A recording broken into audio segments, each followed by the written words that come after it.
संघर्ष अभी बाकी है, सवाल अभी जिंदा है, लेकिन आत्मविश्वास पहले से कहीं मजबूत है।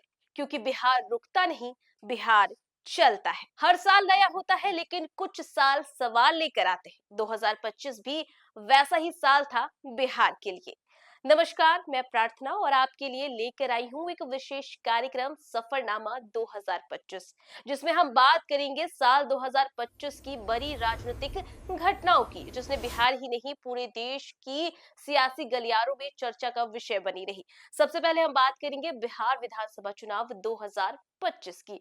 बिहार विधानसभा चुनाव में एनडीए की हुई अप्रत्याशित जीत, 243 में से 202 सीटों पर जीत हासिल की, जिसमें बीजेपी सबसे बड़ी पार्टी बनकर के सामने आई। तो वहीं जेडीयू भी कहां पीछे रहने वाली थी। जेडीयू ने भी 50 सीटें जीत कर वो सफल रही। इतना ही नहीं, चिराग पासवान की पार्टी ने 19 सीटें जीती, जबकि मांझी की पार्टी ने 5 और कुशवाहा की पार्टी ने 4 सीटें जीती। तेजस्वी यादव जो मुख्यमंत्री की दम भर रहे थे, उनको मात्र 25 सीटों पर संतोष करना पड़ा। और अपने आप को स्वघोषित उप मुख्यमंत्री कहलवाने वाले मुकेश सहनी का सूफड़ा साफ हो गया। लेकिन बता दें तो कांग्रेस की भी दुर्गति कुछ कम नहीं हुई। पिछले चुनाव में 19 सीट जीतने वाली कांग्रेस मात्र 6 सीटों पर सिमट गई। चुनाव के बाद जब नीतीश कुमार मुख्यमंत्री बने, तो वहीं सम्राट चौधरी और विजय कुमार सिन्हा को उप मुख्यमंत्री बनाया गया। विधानसभा अध्यक्ष भी बीजेपी के पास ही रही। गया जी से लगातार 9वीं बार विधायक बने प्रेम कुमार अध्यक्ष बने, तो उपाध्यक्ष जेडीयू के नरेंद्र नारायण यादव बने।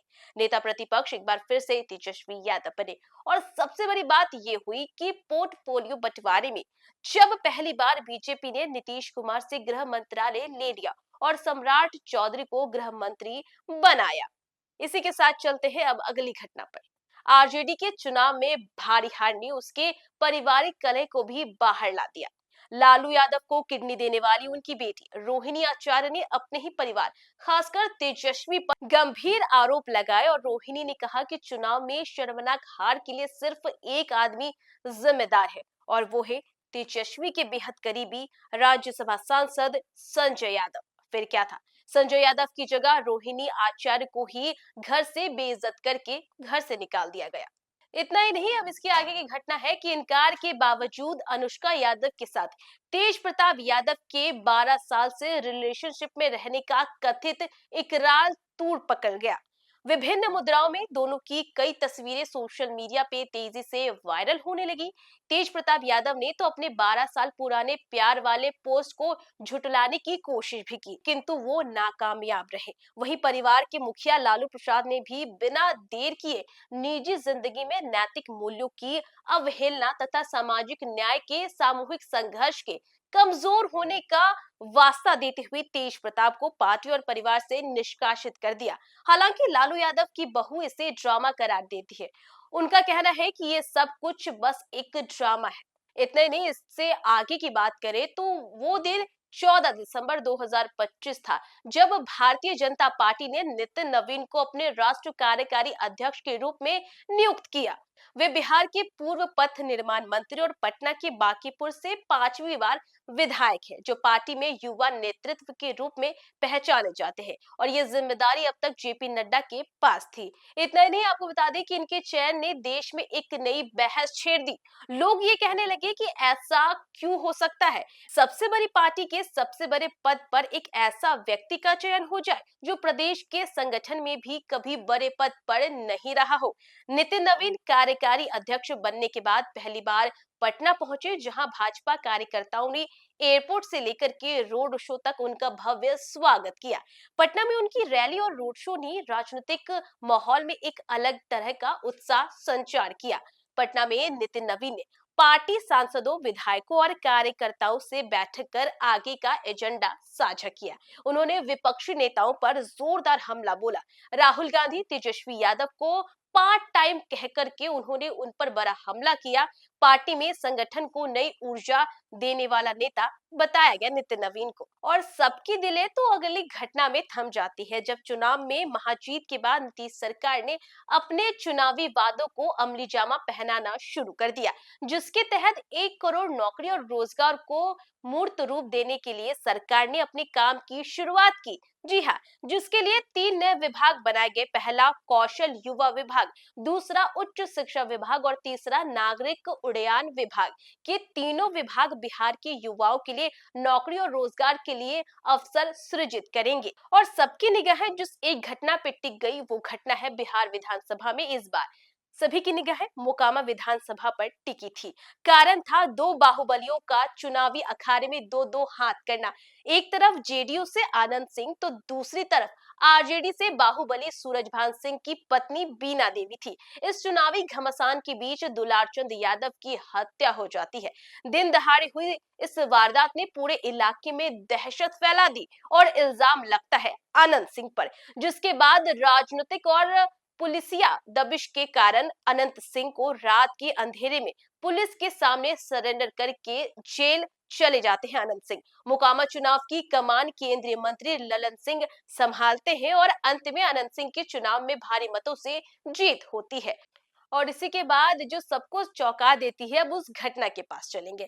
पिछले 2 दशकों तक लालू परिवार और राजद की राजनीतिक गतिविधियों का केंद्र रहा 10 सर्कुलर रोड स्थित रावड़ी आवास, जिसे खाली करने का नोटिस भवन निर्माण विभाग ने 25 नवंबर 2025 को दे दिया। विभाग ने बिहार विधान परिषद में नेता विपक्ष के लिए हार्डिंग रोड स्थित आवास संख्या 39 आवंटित कर दिया। पिछले 20 साल से रह रहे लालू परिवार के लिए यह नोटिस किसी बड़े झटके से कम नहीं था, जिसके बाद राजद की ओर से दावा किया गया था कि लालू परिवार रावड़ी आवास खाली नहीं करेगा। लेकिन 25 दिसंबर 2025 की आधी रात को 10 सर्कुलर रोड स्थित रावड़ी आवास अचानक खाली होने लगा। आधी रात को रावड़ी आवास से 4 से 5 गाड़ियां बाहर निकली और इस दौरान आवास में भी हलचल देखने को मिली। आवास को खाली करने की प्रक्रिया तब शुरू हुई जब पटना में ना तो राजद सुप्रीमो लालू प्रसाद यादव थे और ना ही तेजस्वी यादव मौजूद थे। राबड़ी देवी अकेले आवास में थी और इस खबर के सामने आने के बाद से सियासी गलियारे में हलचल काफी ज्यादा तेज हो गई। फिलहाल सभी सामान को गोला रोड में रखा गया है, जिसके बाद उसे दूसरी जगह ले जाया जाएगा। रावड़ी आवास का बिहार की राजनीति में खास स्थान रहा है, जो अब इस आवास के खाली होने के साथ एक लंबे राजनीतिक अध्याय के समाप्त होने की चर्चा तेज हो गई है। और इसके साथ चलते हैं अब अगली घटना की ओर। एसआईआर यानी स्पेशल इंटेंसिव रिवीजन चुनाव आयोग द्वारा बिहार में मतदान सूची का विशेष और गहन पुनरीक्षण अभियान। विपक्ष का आरोप था कि इस प्रक्रिया में बिना वजह मतदाताओं के नाम हटाए जा रहे, जिससे मताधिकार को नुकसान हो सकता है और इसे वोट चोरी जैसा बताया गया। और इसी मुद्दे को लेकर के 17 अगस्त 2025 राहुल और तेजस्वी ने पूरे बिहार में वोटर अधिकार यात्रा की शुरुआत की। इस यात्रा का नेतृत्व राहुल गांधी ने किया, जिसमें तेजस्वी यादव और महागठबंधन के कई नेता शामिल रहे। ये यात्रा एसआईआर के खिलाफ विरोध और मतदान के अधिकार को बचाने के लिए मुद्दे पर थी। यात्रा और मार्च का नारा मतदाता के अधिकार की रक्षा और वोट चोरी के आरोपों पर आधारित था। नेताओं ने चुनाव आयोग और सत्ताधारी दलों पर आरोप लगाए कि वे एसआईआर प्रक्रिया का इस्तेमाल करके राजनीतिक फायदा उठाना चाह रहे हैं। बिहार विधानसभा 2025 से पहले मतदाता सूची को लेकर के राजनीतिक माहौल काफी ज्यादा गर्म था। राहुल तेजस्वी यह यात्रा एसआईआर को लोकतांत्रिक अधिकारों पर खतरा बताकर जनता को एकजुट करने की कोशिश कर रहे थे। तो 1 सितंबर 2025 को यह यात्रा पटना में बड़े कार्यक्रम और शक्ति प्रदर्शन के साथ समाप्त हुई। और सभी की निगाहें जिस एक घटना पे टिक गई, अब चलते हैं उस घटना के पास। साल 2024 से ही मुख्यमंत्री नीतीश कुमार की बेटी निशांत कुमार की राजनीति में आने की अटकलें शुरू हो गई थी और कई बार उन्होंने खुद साफ कहा कि उनका इन दिनों राजनीति में सीधे आने का मन नहीं है। लेकिन चर्चा फिर बनने लगी जब 2025 के चुनाव के दौरान यह मुद्दा उठता रहा जेडीयू की तरफ से। जेडीयू कार्यकर्ता और कुछ नेताओं की ओर से निशांत को पार्टी में सक्रिय भूमिका निभाने के लिए कहा जा रहा था। यहाँ तक कि विपक्षी पार्टियों के भी नेताओं ने निशांत के आने पर स्वागत की बात कही थी। खासकर नेता प्रतिपक्ष तेजस्वी यादव ने भी कहा कि जब हम बात करें निशांत कुमार की, तो वो उन्हें राजनीति में सक्रिय होना चाहिए और उन्हें राजनीति में आना चाहिए। दिसंबर 2025 में चर्चाएं फिर तेज हो गई जब जेडीयू के कार्यकारी अध्यक्ष संजय झा ने कहा कि पार्टी और उसके कार्यकर्ता चाहते हैं कि निशांत राजनीति में आए। और इसके बाद ही जेडीयू कार्यकर्ता बाहर पोस्टरों से ये अटकलें जो है उन्होंने काफी ज्यादा बढ़ा दी। निशांत को पार्टी में शामिल होने का सीधा सीधा संदेश भी मिलने लगा। भाजपा के राज्यसभा सांसद भीम सिंह ने तो भविष्यवाणी भी कर दी कि नीतीश सीएम पद छोड़ेंगे और निशांत के हाथ में कमान दे दी जाएगी। चर्चा जो भी हो, लेकिन अभी तक कोई आधिकारिक घोषणा नहीं हुई है कि निशांत राजनीति में सक्रिय होंगे और कैसे शामिल होंगे। साल 2025 में सिर्फ चर्चाएं, संकेत और राजनीतिक दबाव ही दिखाई दी। और अब चलते हैं अगली घटना की ओर। साल 2025 चुनाव से पहले नीतीश कुमार ने कुछ साहसिक कदम उठाए, जिससे हाथ से फिसलती हुई बाजी को अपने पाले में वो ला सके। महिलाओं को साधने के लिए महिला रोजगार योजना के तहत 10,000 रुपए की आर्थिक सहायता का ऐलान किया। और इस योजना का उद्देश्य घरेलू महिला स्वयं सहायता समूह से जुड़ी महिलाओं और बेरोजगार युवतियों को सीधा आर्थिक संबल देना था। आम जनता को सीधा राहत देते हुए 125 यूनिट तक बिजली मुफ्त बिजली करने का फैसला किया गया। और इससे गरीब वर्ग और ग्रामीण परिवारों के मानसिक खर्च में तत्काल कमी आई। नीतीश सरकार ने बड़ा लोक कल्याणकारी फैसला लेते हुए वृद्धा पेंशन की राशि 400 रुपए से बढ़ाकर के 1100 रुपए प्रति माह कर दी। और इस फैसले से लाखों बुजुर्ग को सीधा और स्थायी आर्थिक राहत मिली। जमीनी स्तर पर काम कर रहे आशा, आंगनवाड़ी, रसोईया, टोला सेवक सहित संविदा मानदेय कर्मियों के मानदेय में भी बढ़ोतरी का फैसला लिया गया। और इससे वर्षों से उपेक्षित कर्मियों को आर्थिक राहत और सम्मान मिला। इन्हीं सब फैसलों ने नीतीश कुमार को चुनाव में एक तरफा जीत दिला दी। और अब चलते हैं अगली घटना की ओर। उपेंद्र कुशवाहा पर सबसे बड़ा आरोप यही रहा कि उन्होंने योग्यता से ज्यादा रिश्ते को तरजीह दी। कई कार्यकर्ताओं का कहना है कि उपेंद्र कुशवाहा खुद लंबे समय तक वंशवाद के विरोध की बात करते थे और इसमें ताजपोशी दोहरा मापदंड रही। पार्टी के पुराने और जमीनी नेताओं को लगा कि वर्षों की मेहनत के बावजूद उन्हें नजरअंदाज कर दिया गया और इससे अंदरूनी असंतोष खुलकर के सामने आया। आरोप लगे कि मंत्री पद देने से पहले पार्टी के भीतर पर्याप्त चर्चा, सहमति नहीं ली गई और कुछ नेताओं ने इसे टॉप डाउन फैसला बताया।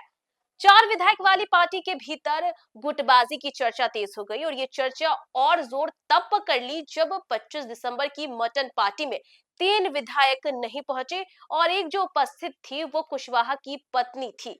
इसी दिन तीनों विधायक बीजेपी की कार्यकारी अध्यक्ष नितिन नवीन के साथ दिखाई दिए, जिसके बाद से ही सियासी गलियारे में ये चर्चा काफी ज्यादा तेज हो गई। कुशवाहा की पार्टी में सब कुछ ठीक नहीं चल रहा। आगे अब उपेंद्र कुशवाहा अपनी पार्टी को कैसे संभालते हैं, ये 2026 में देखना काफी ज्यादा दिलचस्प होगा। तो देखा आपने कि साल 2025 कई मायनों में बिहार के लिए बेहद खास रहा। चाहे वो उपेंद्र कुशवाहा से जुड़ा हुआ मामला हो या फिर बिहार में विधानसभा चुनाव हो या फिर नीतीश कुमार के ऐलान हो, सब कुछ ने 2025 को काफी ज्यादा यादगार बना दिया। तो फिलहाल के लिए बस इतना ही। न्यूज़ फॉर नेशन पे खबरों का सिलसिला जारी रहेगा। तब तक के लिए नमस्कार और आप सभी को नए वर्ष के लिए हार्दिक शुभकामनाएं।